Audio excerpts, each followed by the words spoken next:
প্রিয় নবী সাল্লাল্লাহু আলাইহি কি কি খেতেন দেখেন, হাদিস সহ দেখুন।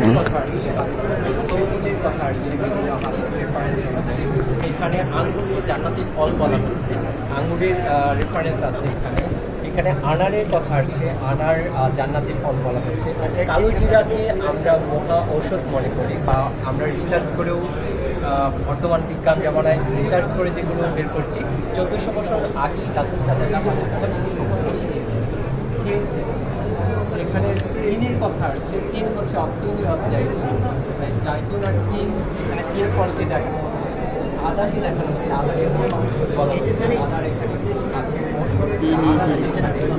এখানে রুটি বিজানো গোস্ত, জব আছে, জবের ছাতু আছে। আমরা আসলে ছাতুটাকে অ্যাভেলেবেল সবাই দেখে থাকি, যেখানে আমরা জব গোস্তটা ছোট হওয়ার কথা।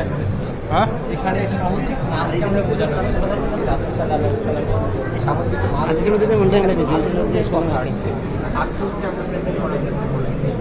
এখানে সরিষার কথা আসছে, বিভিন্ন আয়াত রেফারেন্স অনুযায়ী লবণের কথা আসছে, লবণকে প্রেজেন্ট করার চেষ্টা করেছি।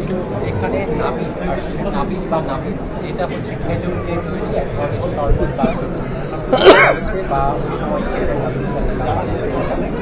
এখানে পাখির গোশতকে বোঝানো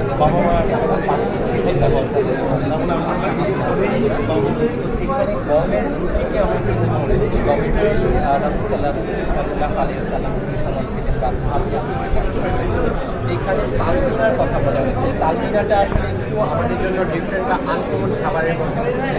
এটা হচ্ছে বিষণ্ণতা দূর করার জন্য বা সুখ কাটানোর জন্য এই খাবারটাকে প্রস্তুত করা হতো। এটা হচ্ছে জবের ছাতু, অন্যান্য উপকরণ মিশ্রিত এক ধরনের একটা হালুয়া বা পায়েস টাইপের খাবার। এখানে আমরা বিরিয়ানি প্রেজেন্ট করেছি রাসূল সাল্লাল্লাহু আলাইহি ওয়াসাল্লাম।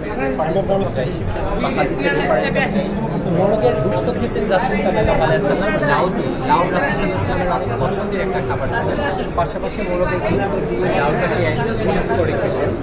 এখানে আমরা সারিদ, সারিদটা হচ্ছে গোশতের ঝোলে ভেজানো